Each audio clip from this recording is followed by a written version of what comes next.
The conference room at Vanguard Chemtech felt colder than usual that Monday morning. Fluorescent lights hummed overhead while Nadia Voss stood at the podium. Her smile sharp as she advanced another slide filled with charts promising faster production and leaner operations. I sat midway back, notepad in hand, half listening to the buzzwords when Isaac's fingers suddenly clamped around my wrist under the table. His grip was iron-tight. Urgent. His lips barely moved as he leaned in close enough for his breath to brush my ear. "Leave the office now," he whispered, voice low and steady, but his eyes, wide, Flat. and filled with raw fear, told a different story. My pulse jumped. "Why?" I breathed back, keeping my face neutral so no one would notice. He held my gaze for a beat too long. "Just trust me." Go. Now. Something in his tone cut through everything. No explanation. No drama. Just pure command. I didn't argue. I stood slowly, pressing a hand to my stomach as if the catered breakfast had disagreed with me. Head stayed fixed on Nadia's presentation. Nobody glanced my way. That's the thing about being the compliance officer. People see you as part of the furniture until something breaks. I forced my steps to stay measured past rows of coworkers, past the executive seats, past the maintenance tech who suddenly wouldn't meet anyone's eyes. The stairwell door clicked shut behind me, and I bolted down 5 flights, palms slick on the railing, heart hammering against my ribs. Each echo of my footsteps sounded like a countdown. At the bottom, I pushed through the service exit into the loading dock. Sunlight hit my face, but it brought no warmth, just a strange, hollow relief. I didn't go home. Home was too obvious. Too close. Instead, I drove on autopilot to the old public library on Meridian Avenue, the one with half-busted security cameras in the rear lot. I parked far back, head down, and slipped inside, climbing to the 3rd-floor computer lab where the machines were ancient, but the connections were private. My hands still trembled as I logged into my offsite archive, a mirrored backup I'd quietly maintained outside company servers because I never trusted cloud systems with data that could decide whether people lived or died. 5 minutes in, the building trembled. Not a big shake, but enough that every head in the lab turned toward the windows. A thin plume of gray smoke began curling above the rooftops toward the industrial corridor. My stomach dropped. I pulled up the live pressure logs from Building 3's HVAC and chemical ducts. Spikes everywhere. A vent override at 10:41 a.m. Pressure breach logged seconds later. No alarms had triggered because someone had silenced them. My mind raced back over the past months while the library stayed eerily quiet. It had started small, the way disasters always do. Nadia arrived in early spring with her glossy agility binder and promises to cut red tape. At first, it sounded reasonable, faster approvals, fewer layers of review. But then the gaps appeared. Scaffolding went up around Building 3's north wing with no logged renovation permits, no fire risk assessments, no heads-up to facilities. At Vanguard, even swapping a light bulb in a chemical zone required dual signatures. I'd raised it politely in her first staff meeting. Nadia had smiled, tapped her binder, and said, "We're streamlining for innovation." She winked. My previous boss never winked. He retired quietly after our last EPA audit left him gray-faced. I nodded and returned to my desk. But the unease lingered. Isaac noticed I hadn't touched my lunch. "Something off?" he asked, tapping my desk lightly. I told him about the missing paperwork. His expression stayed neutral, but his voice dropped. "They're fast-tracking something big. Feels wrong. Want me to check logistics manifests?" I nodded. A few days later, a sticky note appeared crooked on a rolled blueprint in my physical mailbox. Per Nadia, skip 3B failsafe for speed. No initials. No date. Just smug anonymity.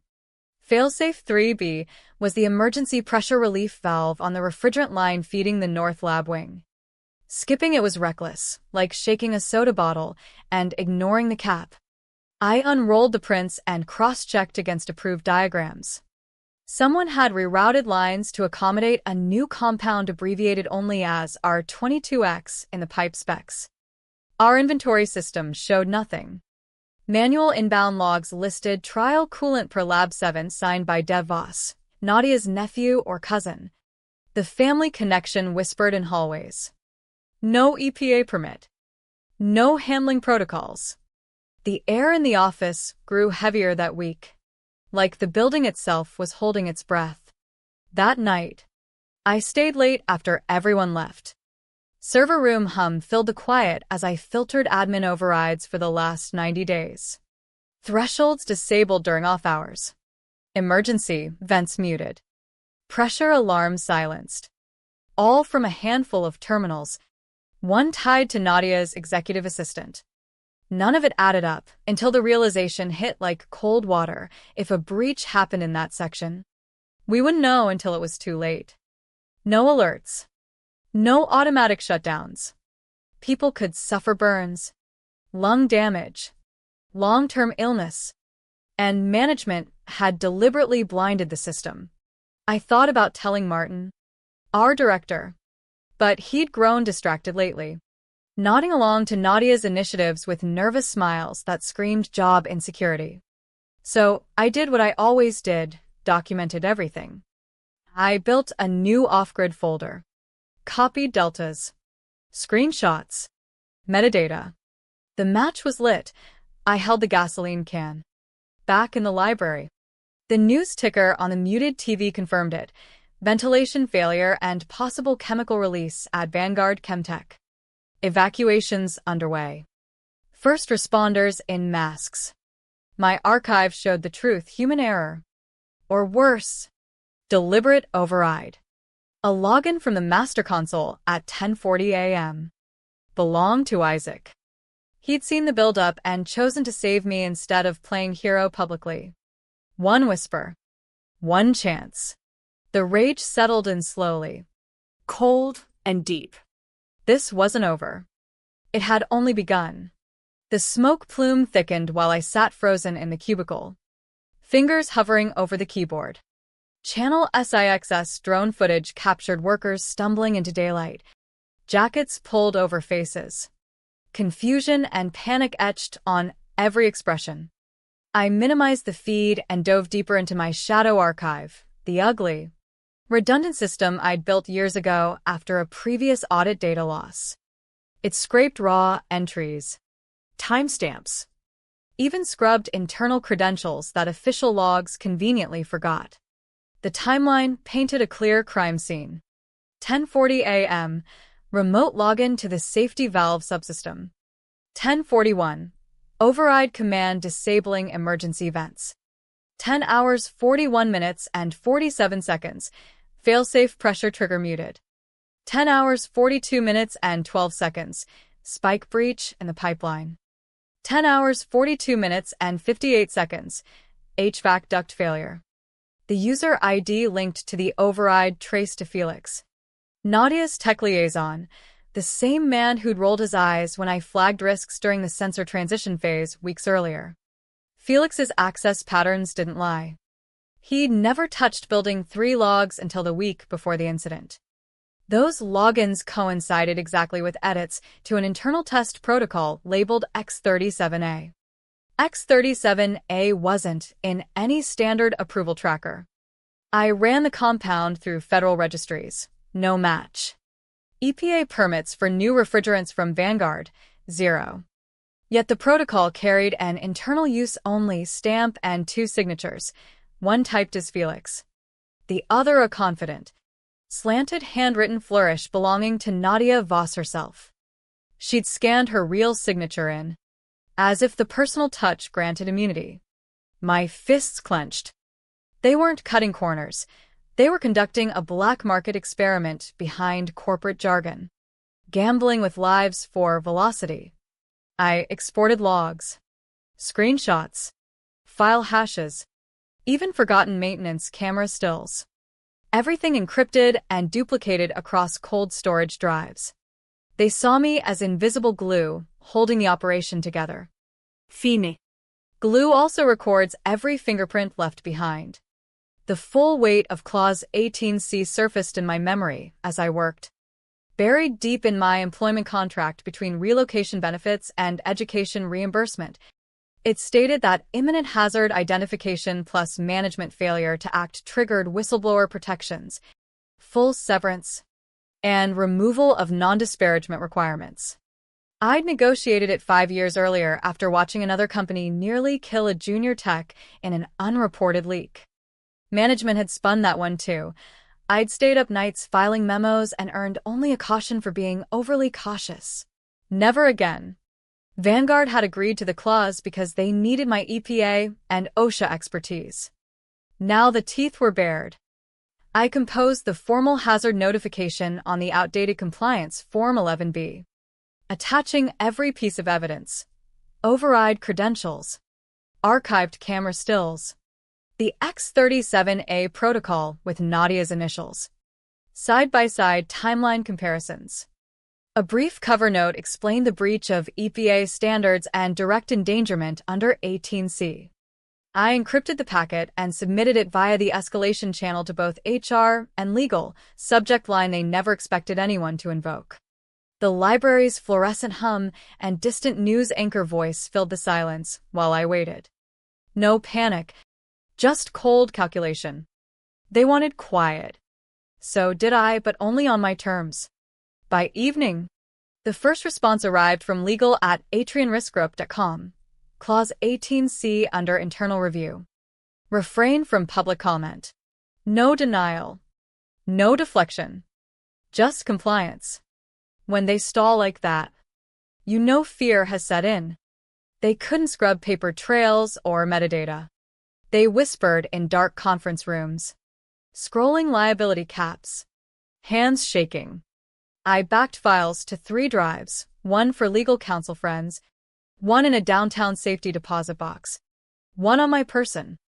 Then I drafted the severance demand, attaching the original contract clause, full hazard correspondence log, X37A document, submission timestamp, and the Atrian audit notice. The email body was 2 sentences. Per Clause 18C. I request formal release of severance under Hazard Report Protocol. I will not sign any gag clauses. Sign with my full legal name. Not badge number, the name they should have learned to respect earlier. The worst calls usually come at night, but this one arrived at 7:14 a.m. The next day, just after my second cup of coffee. Evan Miller, Liability Counsel for Atrian Risk Group. We've reviewed your report. Is it accurate? His tone was clipped. Corporate. Yes. Every file verifiable against original metadata. Long silence. Sharp exhale. Understood. Thank you. Click.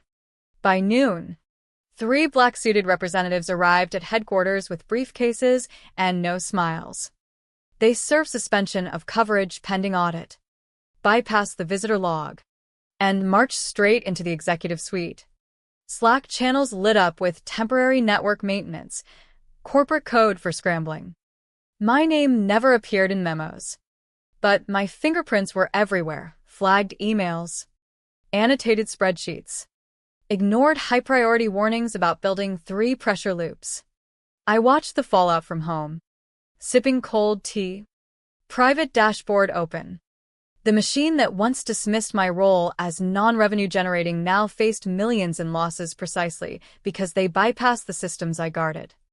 Clients began reaching out quietly, startups, legacy manufacturers, overseas teams via insurance networks. They didn't want flashy overhauls. They wanted quiet. Robust safeguards that noticed skipped rules, remembered forgotten logs, and snapped shut like jaws when management looked away. The envelope arrived Friday at 2:11 p.m. Heavy stock. Security sealed. Certified mail. I stared at it between the power bill and windshield coupons. listening to my living room's quiet hum, no alarms, no backdrafts, just ordinary silence they had tried to purchase from people like me. Inside, notice of fulfillment, Clause 18C, a check for full severance, itemized to the penny, vesting documents for remaining equity shares, signed affirmation of whistleblower protections under state and federal statutes. Final page stamped, no non-disclosure requirements apply. Tucked between forms, a handwritten note on soft pink stationery, Nadia's unmistakable wide loops and confident slant. I'm sorry it ended like this. No admission of ignoring warnings. No regret for approving an unregistered compound. No apology to the workers who choked on toxic air while she chased metrics. Just a weather report on the ending, as if none of it had a human cause. I slid the note into a plastic sleeve without crumpling it, scanned every page, and filed the package into a directory labeled closure. Backed it up twice more. I posted nothing on LinkedIn. Sent no farewell email. The performance wasn't needed. The money was deposited. Shares transferred. And the clause stood as silent witness. In every paragraph they signed, they paid. They yielded. Most importantly, they failed to silence me. 2 months later, Vanguard's quarterly earnings report, usually a PR spectacle, dropped days late. Buried 12 paragraphs deep amid bland metrics, operational loss related to internal compliance failure and third-party investigation. 6 words that confessed everything they'd tried to bury. I screenshotted it and texted Isaac. Told you so, he replied within a minute. No celebration. No victory lap. The paper trail had already spoken louder than any press release. Nadia transitioned to an advisory role elsewhere with fewer filings. Felix's name vanished from org charts without comment. HR rolled out mandatory safety culture, training featuring clip art fire extinguishers and smiley faces. None of it mattered. Documents can't be unscented. Clause can't be deleted. Damage can't be spun into strategy. They buried truth in closed-door meetings. I buried it in unbreakable metadata. When the door closed behind me, I didn't slam it. I didn't look back. I walked away carrying a hard drive of receipts and a reputation they could never erase. That reputation opened quiet doors. Referrals passed hand to hand. Startups wanted systems that notice-skipped rules before disaster struck. Legacy firms sought logs that remembered what humans conveniently forgot. Overseas teams, hearing whispers through shared insurance networks, asked for guardrails invisible to corner-cutting executives. I didn't advertise. No blog posts, no flashy website. One project at a time. Quiet calls. Each time a client asked, "How do we make sure we never become them?" I answered simply, "Start with the files nobody wants to read." The work feels different now. Slower. More deliberate. I still wake, sometimes remembering the library tremor. The gray smoke plume. Isaac's flat, scared eyes. The chemical irritant reports that followed listed localized exposure symptoms: coughing, burning eyes, lingering respiratory issues for dozens of workers. Preventable. All of it. We had the data. We had the protocols. One person with a title and bonus incentives decided none of it mattered. I keep the pink note in its sleeve as a reminder. Not a victory, but of cost. Sorry it ended like this. The phrase echoes whenever I review a new client's safety audit. It reminds me that apologies come after the smoke clears, after lungs burn, after millions evaporate. Prevention demands uncomfortable questions in brightly lit rooms before the alarms fail. Isaac and I still talk occasionally. He stayed on, quietly tightening protocols in the background. Management now listens when he flags anomalies. The invisible glue holds stronger because someone finally noticed the cracks. Sometimes I drive past the industrial corridor at dusk. The rebuilt vent on Building 3 gleams under new lighting. Scaffolding is gone. Signs warn of chemical hazards with fresh EPA-compliant stickers. But the memory of that thin gray plume lingers like a ghost. One whisper changed everything. One set of ignored logs nearly ended lives. The question that stays with me, the one I carry into every consultation, is simple and haunting. How many companies are still skipping fail-safes today? Right now. Because the numbers look better on the next quarterly slide? We tell ourselves safety is expensive until the alternative proves far costlier. Until workers stumble into daylight clutching their throats. Until insurance auditors arrive without handshakes. Until a handwritten note arrives saying only sorry it ended like this. I chose the files no one wanted to read. I chose the clause buried in fine print. I chose to walk away with my voice intact. And in doing so, I learned the hardest truth of all. The real explosion isn't always the one that shakes library windows. Sometimes it's the slow burn of ignored warnings. The quiet override in the dead of night. The wink across a conference table that says rules are optional when profits beckon. The smoke eventually clears. The reports get filed. But the metadata remembers. The receipts endure.